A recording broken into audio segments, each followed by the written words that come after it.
विजयी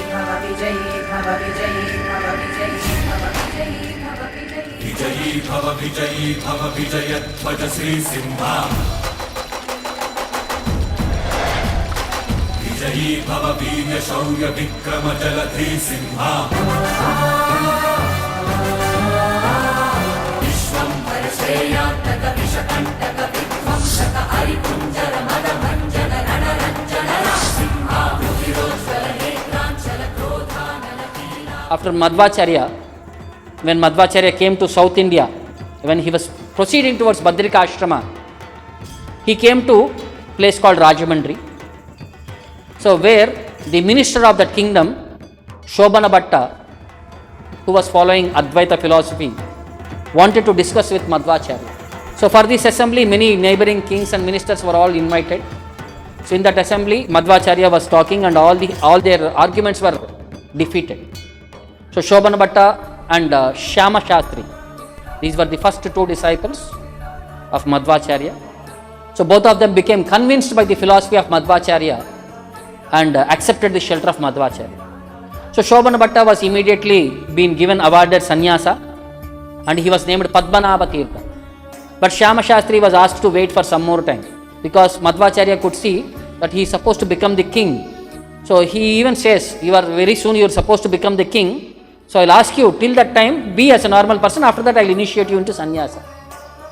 But Shyama Shastri says, no sir, we don't know what will happen, life is very short, please give me an opportunity. I can't again go back to material world. Material duties I don't want. I want to serve you, stay at your lotus feet and practice these principles and preach these principles. So seeing his sincerity, Madhvacharya initiates him and gives him the name Narahari Tirtha. So he was very much engrossed into the teachings, learning from Madhvacharya, practicing them, and he himself was writing some commentaries, all these things and all under his shelter. In the meantime, he was the minister of Kalinga state, Orissa, Jagannath Puri, all that province and all. When he came out of the minister, and at that particular point, the king passed away. There was no ruler who was of the age. The king's son was very small, he was 6 years old. The queen, Shyamala Devi, she was also very young, but very strong lady, very able lady. So there was so much fight in the palace. Who will become the next king? Everybody is thinking aspirant. And everybody wants to sit onto the throne. So she immediately sent a message to find very Shyama Shastri and bring him back. But when the messengers went and saw he has already accepted sannyasa, he is in the final order state, he is a renounced sannyasi. So they came back and informed her that Shyama Shastri has become sannyasi, he is now Narahari Tirtha. So all her hopes dashed. Now she was thinking what to do. She prayed to Lord Jagannatha. So you take care of the situation. Only you can take care of this kingdom. In the meantime, Madhvacharya could understand the situation and he instructs Narahari to go to Orissa, to Jagannath Puri. And there is one divine karya you have to execute. You have to go and become the king and you have to get the Moola Sitarama deities which were in their custody. Without worship, they are lying in their godown.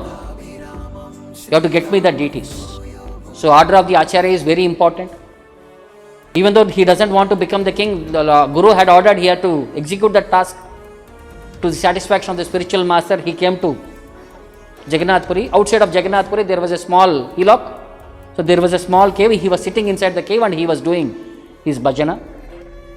So in the meantime, the queen had decided and they all went and prayed to the Lord. And this is the custom when there was no qualified person. They go and pray to Lord Jagannatha, and the main elephant of Lord Jagannatha was given a garland. So this elephant will go and choose the next successive warrior, next successive king.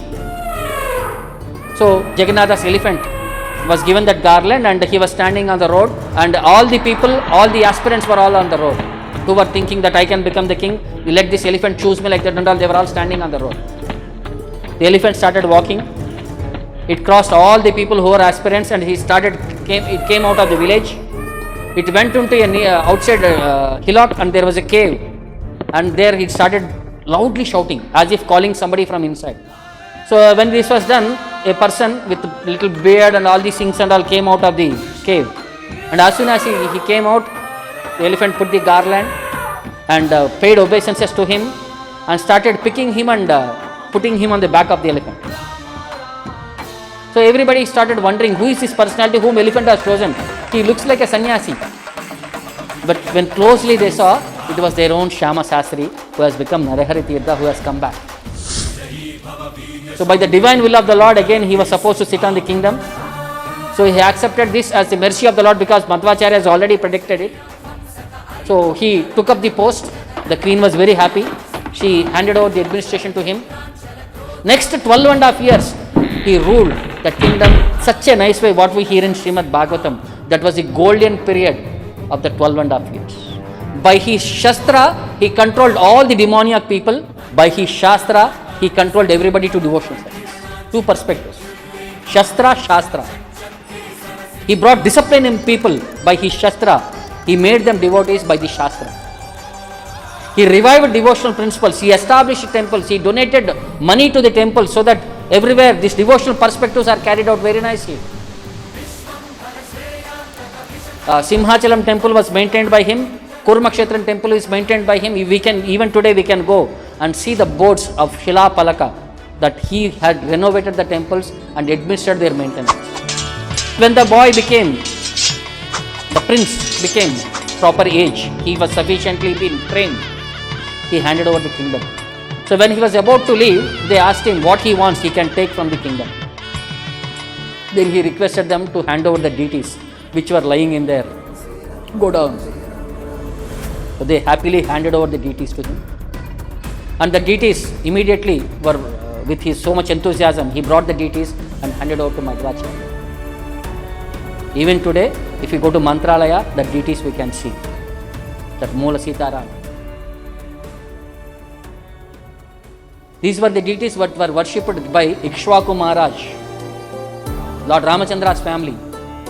Even before Lord Ramachandra could come, the deities were worshipped in their family. Dasharatha was worshipping the deities. So when Lord Ramachandra came, when he was personally present, Lakshmana was worshipping the deities. So we see in one purport in CC where one Brahmana was there in Ayodhya. Every day his duty was to have darshan of the Lord and then he was to break his fast. For one particular reason, for 7 days Ramachandra had to go out. This Brahmana was fasting for 7 days. So seeing his sincerity, Lord Ramachandra orders Lakshmana to hand over the deities to them. So that Brahmana worshipped him till his last part of his life. When he was about to quit his body, he handed over the deities to Hanuman. And Hanumanji was wearing the deities on his neck and he was worshipping the deities. Till Mahabharata war. Bhima meets Hanuman there. We know the tail moving challenge. Hanuman gives the deities to Bhimasena. So Bhimasena worships the deities. And in that parampara, till the last king of the Pandava dynasty, it was worshipped. And later it was handed over to the kings of Orissa, Gajapati kings. And they just kept it in their godown. So when the deities were taken, Madhvacharya was very happy. And see, that mission to satisfy the Lord, order of Guru, is very important than personal concern.